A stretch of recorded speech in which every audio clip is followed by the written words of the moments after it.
let's now move on to the Utah Jazz, one of the surprise teams in some way of last season. Maybe didn't hit their promise of the early part of the season, Brendon, but a team that I feel like has a very bright future over in Utah with some of the players they have, and I think maybe most notably with all the assets they have to trade after moving on from Gobert and Donovan Mitchell.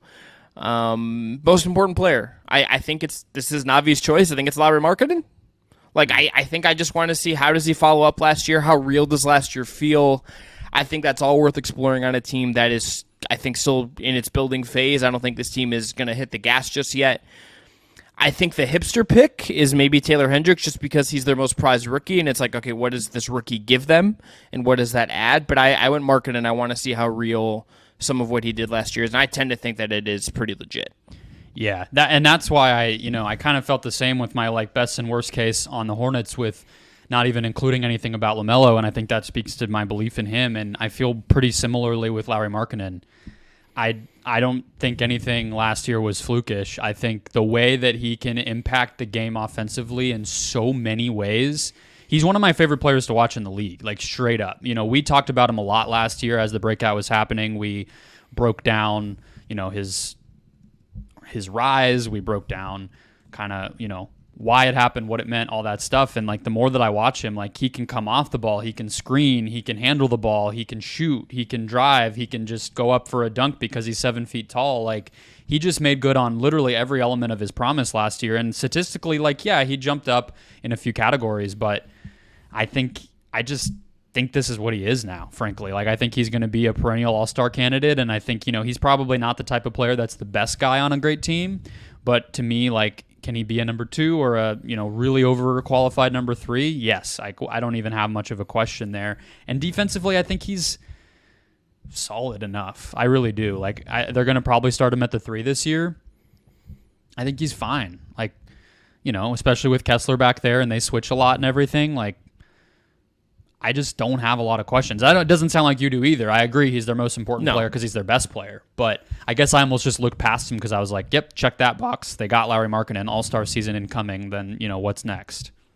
Yeah, I just want to see it again. I think just proof of concept I don't think is ever a bad thing. And I think defensively it's a good shot. I think we'll get to this in best lineup. They're going to have some lineups that are huge. Mm-hmm. And I think that's going to be good for him. I think if I learned anything from watching him up close a year in Cleveland. Mm-hmm. One thing that I think I didn't see from him in Chicago that I think is real with him is that even if I don't think he's someone I'm going to throw on your Tatums or someone like that in a playoff series, I think if you switch him onto those guys or he ends up on them for a stretch, he's not going to freak out and flame out and be a problem. He's going to be someone who can do good work there.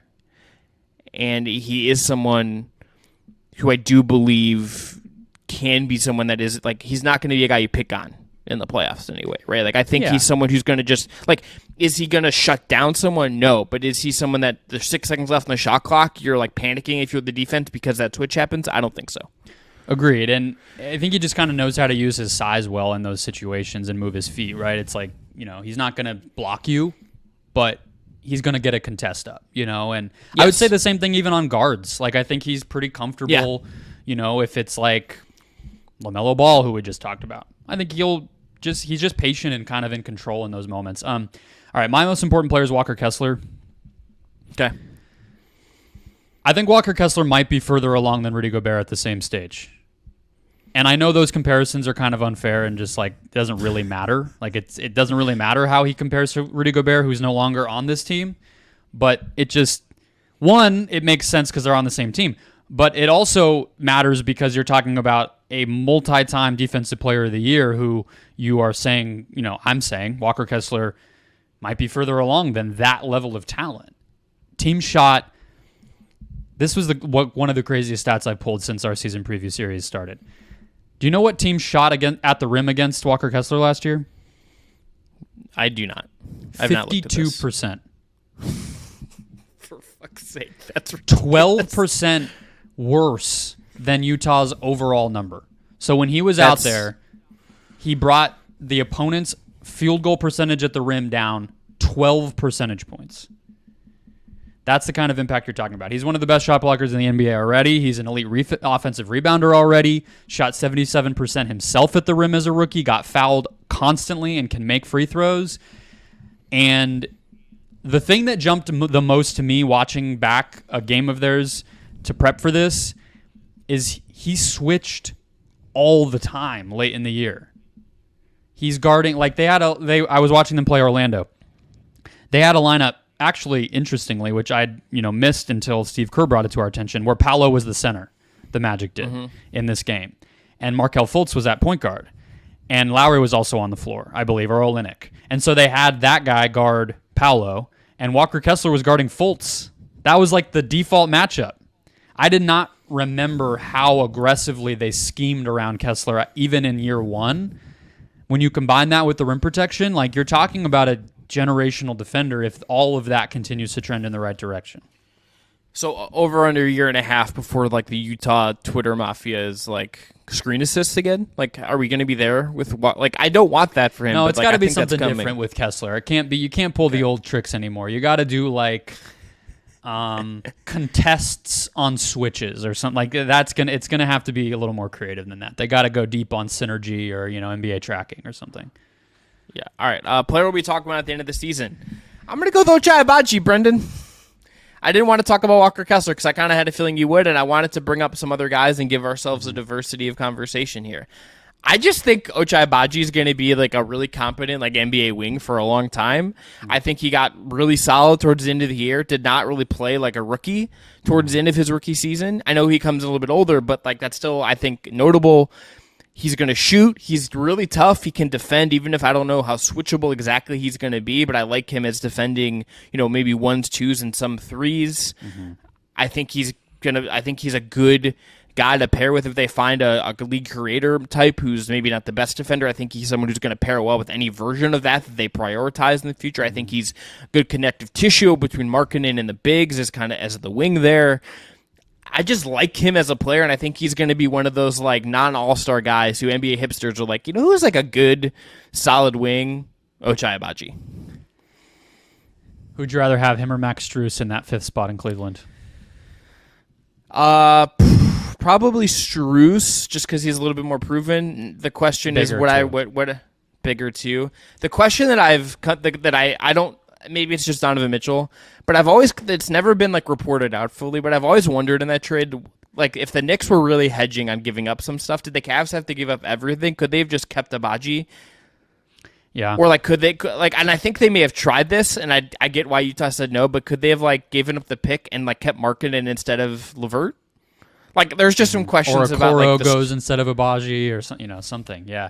It's interesting, Look, but here's the Brendon, still an Isaac Okoro believer over here, by the way. Holding stock. Salute to you for it. He's going to be your preseason guy to watch for Cleveland in year 4 here?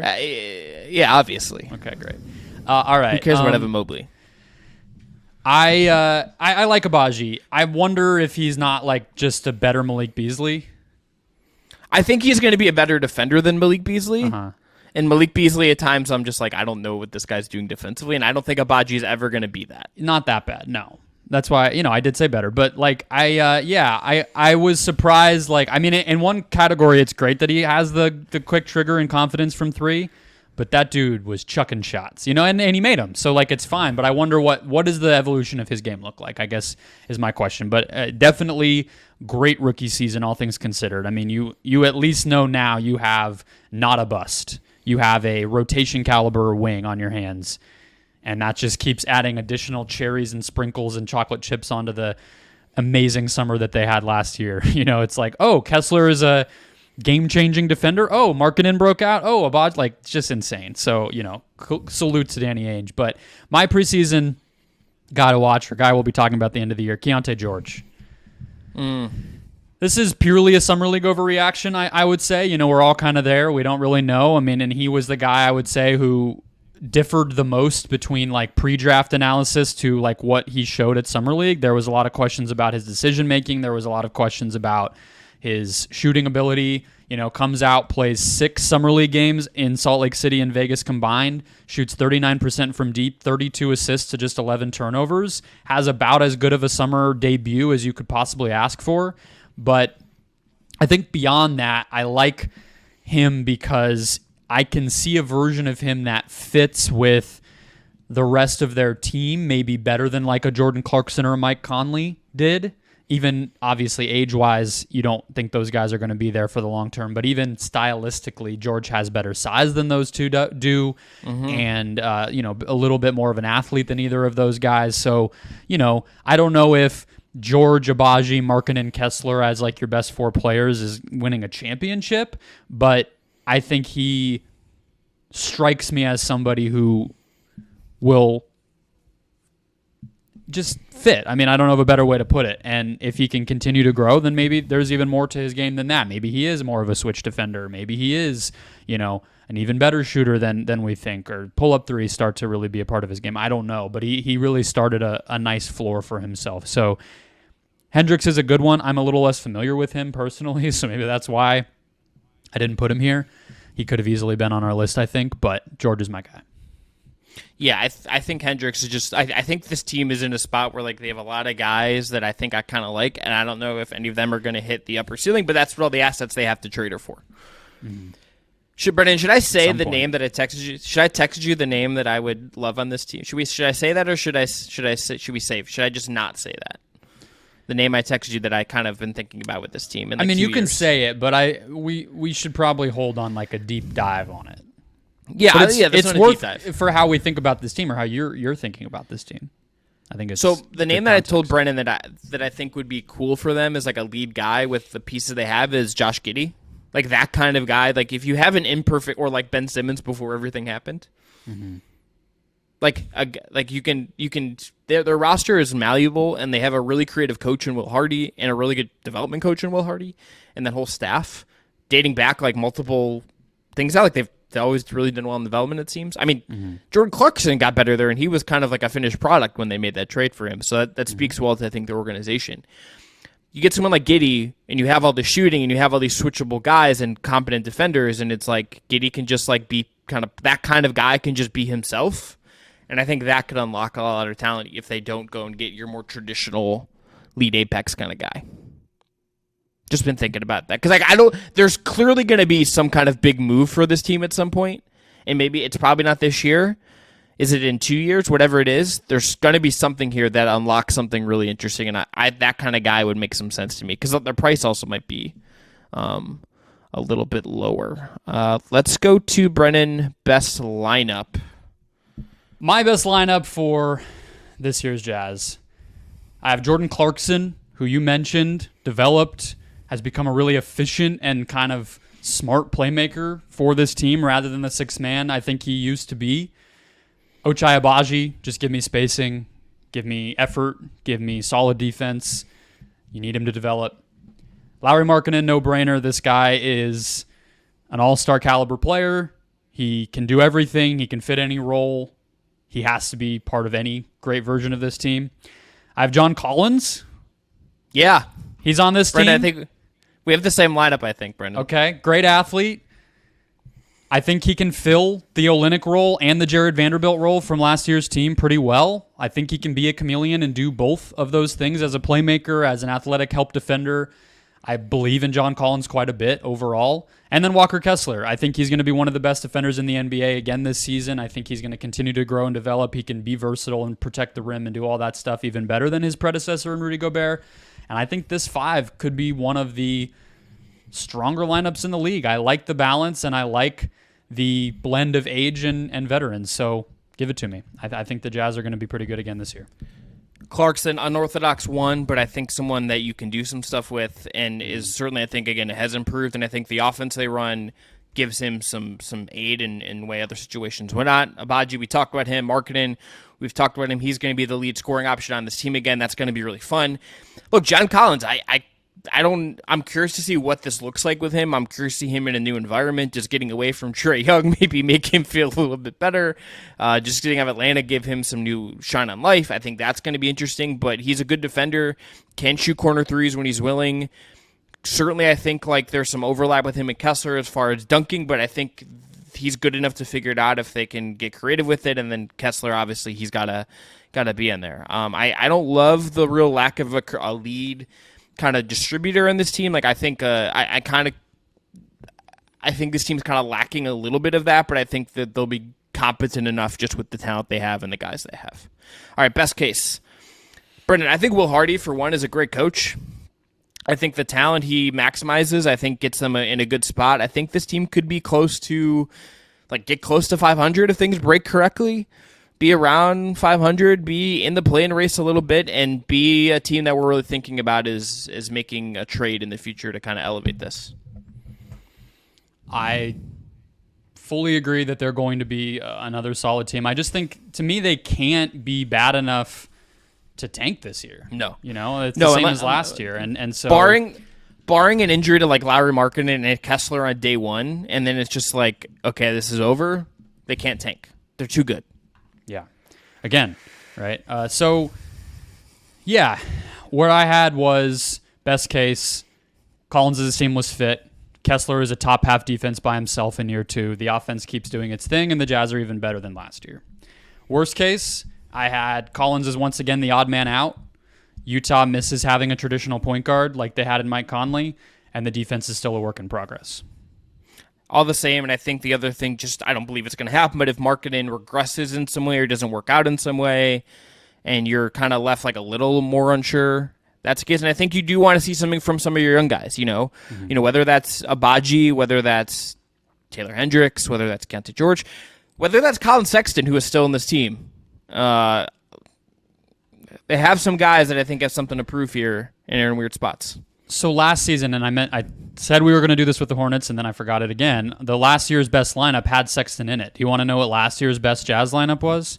Can I try to guess? Sure. Sexton and Clarkson, Markkanen, Jared Vanderbilt, Walker Kessler. You had all of them, except it was actually Olynyk at the 5. Instead of Walker Kessler? Yeah, but it's kind of interesting to look at it that way because it makes me pretty excited about Collins and Olynyk together. I know, Vanderbilt's not fully like a rim protector, whereas I think that's more what John Collins' best ability is, but the idea of Olynyk being able to go back to playing the 5 and then having, Collins be his partner in that front court and then having Markkanen and Kessler be kind of tied together, I think they're going to have some fun combos. The Markkanen-Kessler combo last year was +6 per 100 possessions when it was on the court, whenever those two guys were on the court. That's pretty good. So this team's going to be mixing and huge. Matching that will be fun. Yeah, this team, it's going to be huge. They're going to bully teams consistently, and it's going to be kind of cool to see. That's the other thing we didn't even talk about with Markkanen is he's a really good rebounder too. I mean, not really good. He's not like it's Dennis Rodman out there, but he's a good rebounder, right? So yeah. Do you know who could have used him as being a good rebounder 4 months ago, Brendon? The Cavs, probably. The Cleveland Cavaliers, yes. All right, I have over 35.5. I do too. Easy. They were a 39-win team statistically last year, but their actual win total was also over 35.5. I get that they lost Mike Conley and Malik Beasley and Jared Vanderbilt. Okay, those were not their best players. And there's plenty of guys who you could see improving, even with a roster that didn't change a lot. So even the young guys continuing to get better would make them even better than last year. And they already hit the over on this. I don't even understand this line. This is a weird one. It's like them, I guess, just Vegas or bettors just being like nothing Utah did last year was real, or we weren't paying attention. Yeah, I think there's that. I think there's probably some of just I think amid all the positivity we have, I do think there is some uncertainty about some of all this coming together, and there is just there's no traditional lead star guy that we're really familiar with that would make you comfortable, I think, with everything going on here, right? I think that's probably what's missing more than anything else. It's just Markkanen's awesome. He's going to be an all-star candidate for NBA guy again, I think. But that's not a guy that your average, I think, betting public is who I'm just all in on? Markkanen. That's a top 10 guy, I don't think and then I think you look at the rest of the roster and it's really young guys, it's guys that we don't know exactly what they are. Even Sexton, let's say. I believe in Colin Sexton. I think there's still going to be really good basketball for him to come, assuming he's healthy. It's been a tough 2 years for him in that regard. I know the Jazz played a very cautious with him last year. We don't really know what he is, and he's already on a second contract. I don't think we know exactly everything that will work for him, and I think that there's some complicating factors to that, I think, with how this team is built. Yeah, I think that's fair. I mean, I just think like they have so many pathways to hitting the over too, right? It's like even if somebody like Sexton wasn't as good, okay, well, then they'll just play Clarkson more and maybe, Keontae George comes along and they don't even need it's just kind of like there's just too much talent, I guess might be the best way to put it. And they're a good coach team, well-coached team. A really well-coached team, and again, I do think the player development stuff with them is legit. I really think, I don't know what it is, and I don't know how we could, this is even like an episode I think that would be that fun to do or like even totally feasible, but like I think I would put them in like my top 5 of like teams I would trust to get the most out of a guy. For sure. Yeah, I mean, it's, not maybe a conversation for the season preview, but you're just talking about Gideon trades and stuff, and like, is somebody going to stay in Utah? Can they do it not homegrown? I'm curious about that. They need to get Joe Ingles back from his Disney vacation in Orlando. And remember that when Joe Ingles signed with the Orlando Magic? Forgot about that until I started prepping for that one. And get him as an advisor. Be like, hey, Josh, you know what's great? Living in Utah. The mountains, amazing.